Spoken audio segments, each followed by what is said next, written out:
A sociologist at Cornell named Carl Pillemer ran a national survey on family estrangement. Roughly 1 in 4 American adults said they had cut off contact with a relative. 1 in 4.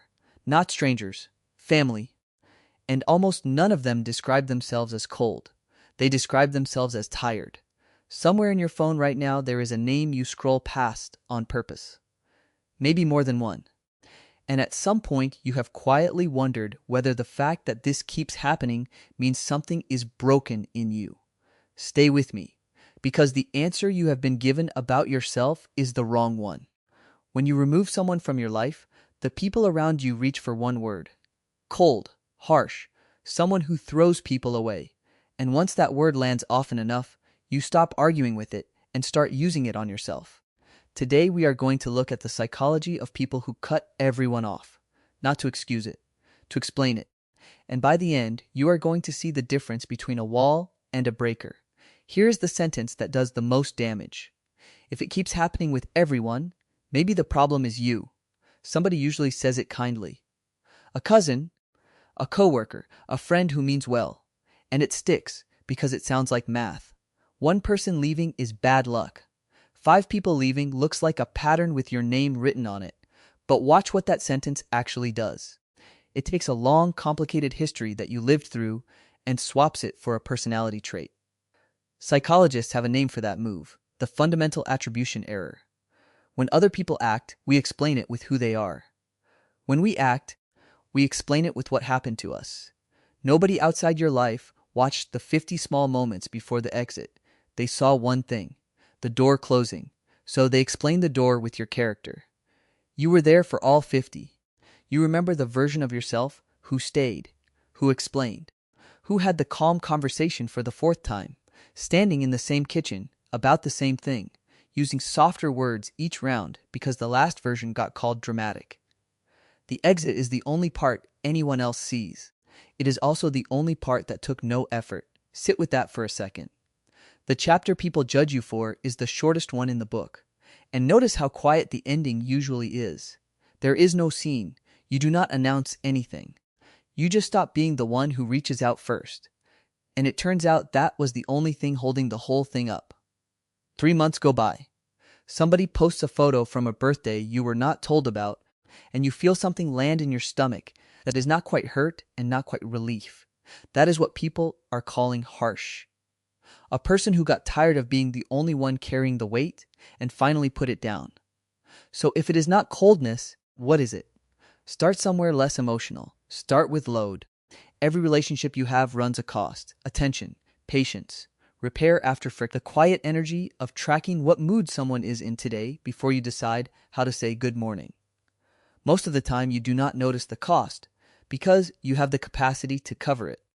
The neuroscientist Bruce McEwen spent his career on what happens when that stops being true. He described allostatic load, the wear that builds in a body kept in low-grade stress for too long. Not one disaster.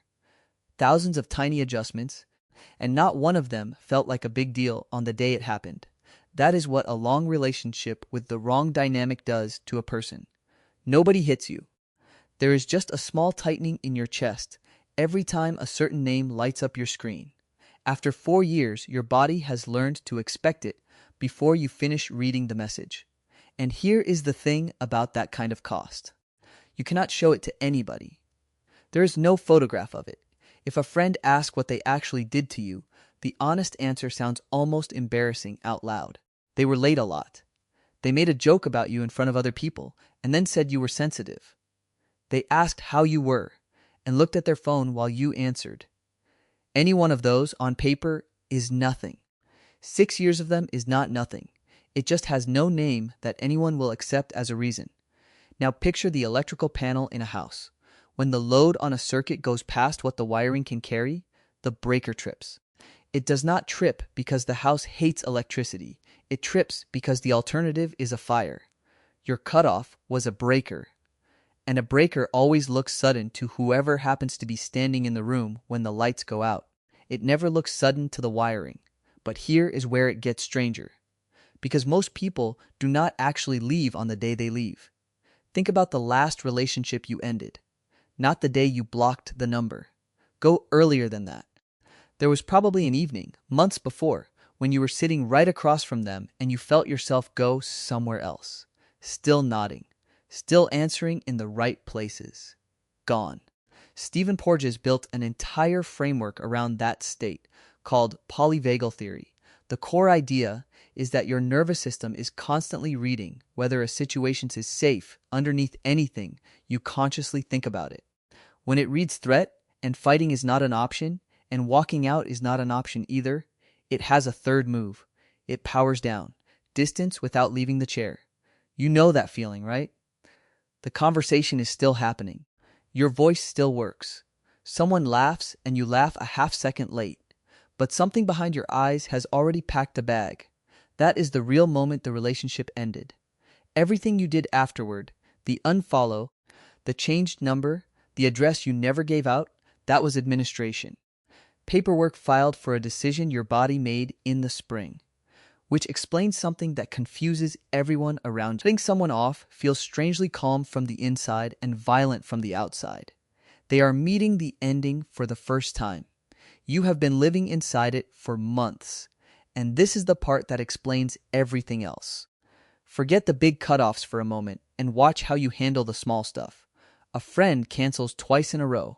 A message you sent sits unread for 3 days. Nothing catastrophic. And you notice something you take a quiet step backward. Not a fight, a downgrade. They move from close to fine, you never mention it, and they may go the rest of their life without knowing it happened. Murray Bowen, one of the founders of family therapy, had a name for this. Emotional cutoff.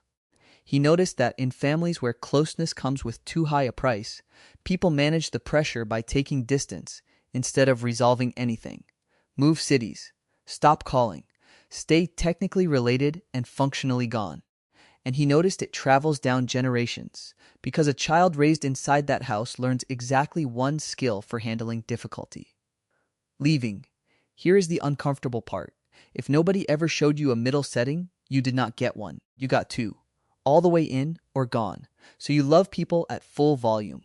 You give past what you have. You over-explain, you over-function, you keep the whole friendship alive from your side and call it loyalty. And the load climbs past what the wiring can carry. One ordinary Tuesday the breaker trips. Everyone calls you cold, and the worst part is that you agree with them. Then the cycle starts again with someone new, and you are the only one who has seen it happen before. That is not coldness. That is a missing dial, and I am not going to pretend every cutoff is wisdom.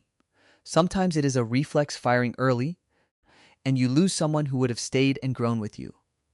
That happens, and it is worth grieving, honestly. Both things can be true in the same life.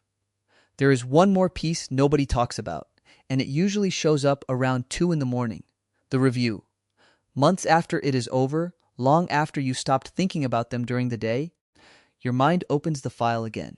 It runs the case for the other side. Maybe they were not that bad. Maybe you were the difficult one. Maybe right now, in some living room you will never sit in again, you are the villain in a story somebody is telling about you. Does that sound familiar? Notice what that proves. A genuinely cold person does not hold a trial at 2 in the morning for someone they no longer speak to. Guilt like that is not the residue of cruelty. It is what caring looks like after it has been cut off from the person it was aimed at, still running, with nowhere left to go. You did not stop feeling anything. You just moved the feeling somewhere it could not cost you anything more.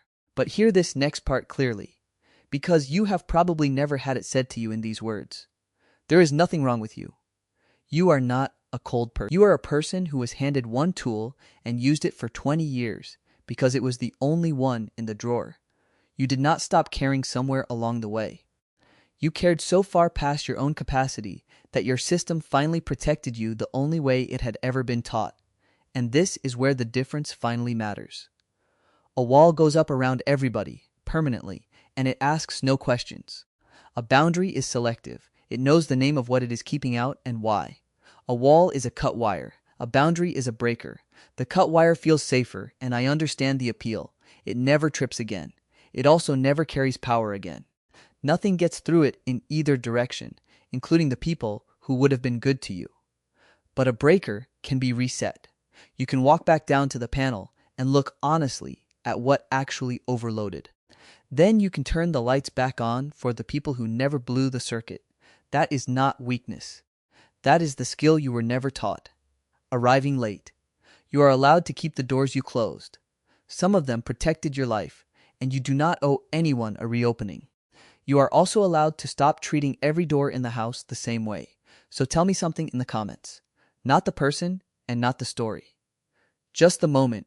When did you actually leave? And was it loud or was it quiet? I read them, and there is always somebody scrolling underneath who needed proof that they were not the only one. You spent years believing you were built without warmth. You were not. You were built with a very good breaker in a house that kept overloading. Subscribe to keep decoding yourself, and I'll see you in the next one.